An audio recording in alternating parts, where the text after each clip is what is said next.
The very fact that you are here at all to listen to this sort of thing indicates, as all philosophy indicates, that there is some unrest. That to be a human being is in some way problematic. That there is such a thing as a life problem. And different people have different ways of expressing it.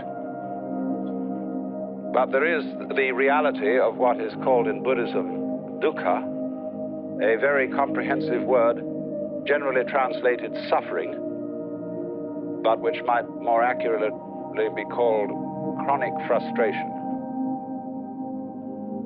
And I first of all want to try and identify what this human problem is.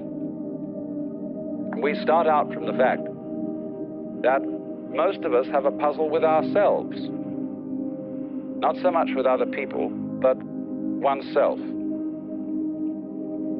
Lots of people say that they do various things, like go to the movies, or get absorbed in work, or read novels, in order to forget themselves.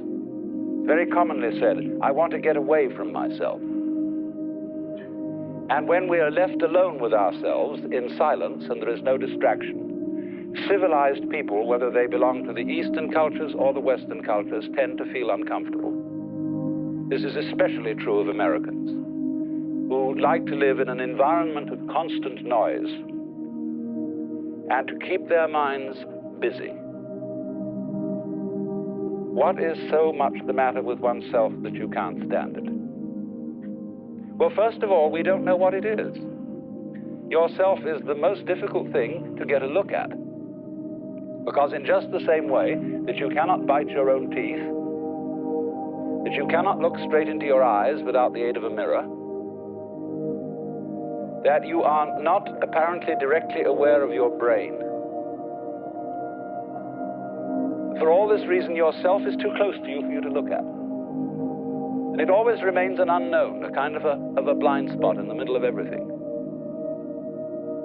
What color is your head to your eyes? Most people have a vague impression that behind the eyes there is a blank.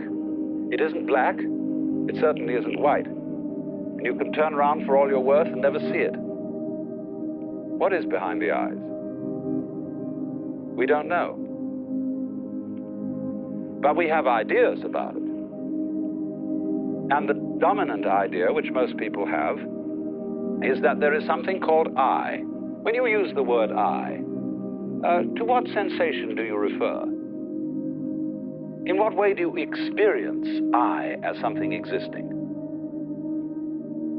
Well, I've made a great deal of inquiries into this.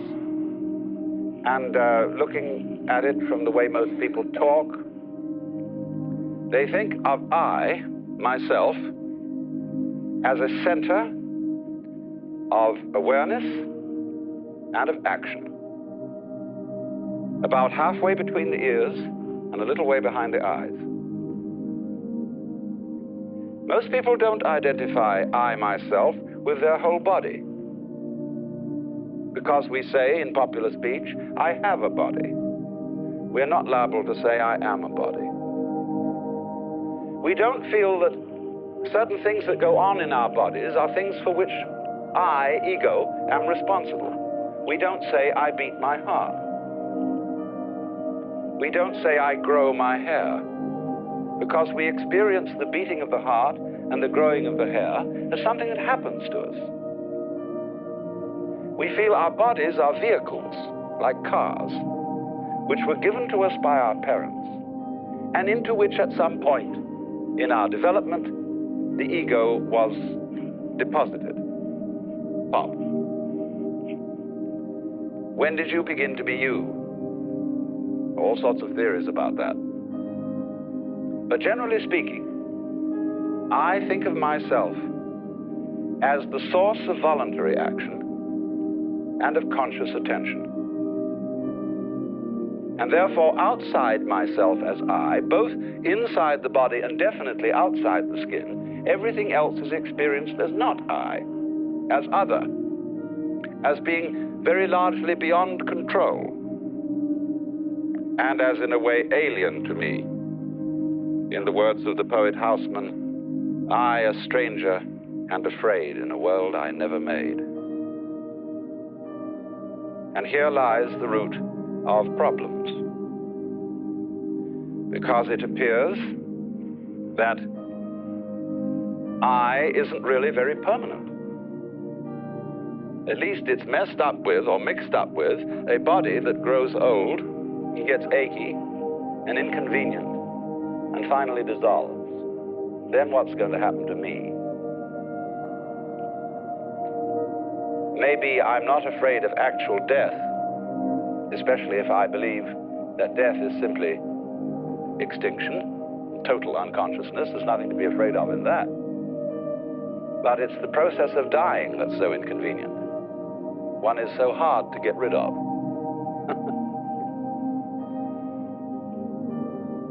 And so why? I mean, why am I trapped in this situation? I didn't ask to come here.